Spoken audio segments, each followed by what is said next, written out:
Ayan o, kupal o. Tang ina mo. Ayan.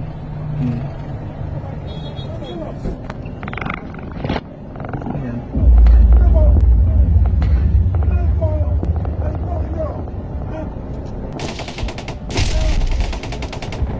Gago, may baril.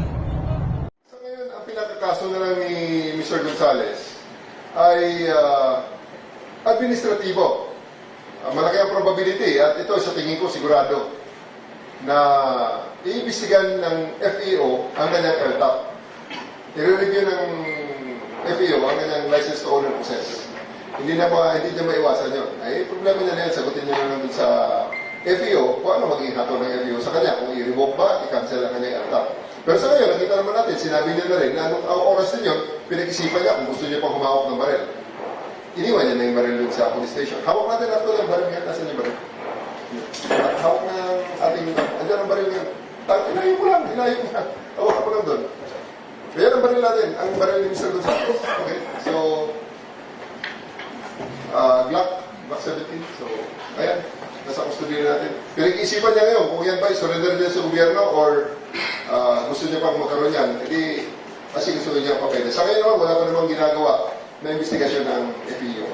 As far as we know, kasi nagkasunduan sila. Ito lang naman ay, unfortunately, biglang may nag-post nung isang video na yon na naging viral. Na yung pala, naalala natin, na-realize natin na non-case na pala. Dahil nagkasundo na sila. Kayo rin yung nagsabi na kayakap na sila dun sa police station.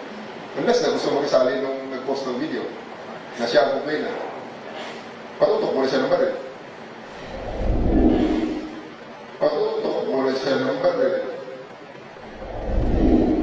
Hindi, pero hindi tayo kasali. Sir, para mas may bigyan ng po. Dati at sa ngayon, wala pong kinalaman sa kaso pong ito. Sa pag-usapin pong ito. Pasensya na po kayo.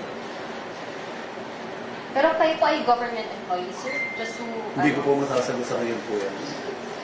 Andun na. Eh, yun na ang bottom line siguro. Okay? Maraming salamat po. Sir, isang last question. Yung LTO po, may message din sila, may patatawag din po ata kayo. Kayo po ba yung sisipot niyo? Hindi ko pa po kasi nakikita yung patawag nila po. Tama. Sir, hindi na lang, may mensahe po ba kayo sa publiko? Kasi kayo ngayon yung parang nagiging... opo. Ang pakiusap ko lang po sana, kasi masyado na po tayo sa social media ngayon. Sana yung mga vloggers, sana maging responsable sila. Hindi nila alam ang pulot dulo. Marami ka agad magko-comment. Nakita na nila. Hindi naman nila nakita yung tunay na pangyayari, yung umpisa na mula sa ganung lugar, malayo, mahirap po yun. Yun lang po masasabi ko, sana maging responsable po tayo na vloggers. Yun lang po yung pinakiusap ko na sa mga vloggers ngayon. Kasi kawawa naman yung mga anak ko, mga kapamilya ko. Parang kasama-sama akong tao.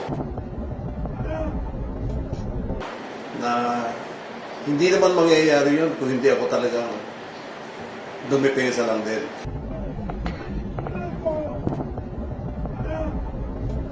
Pero hindi ko na masabi po lahat.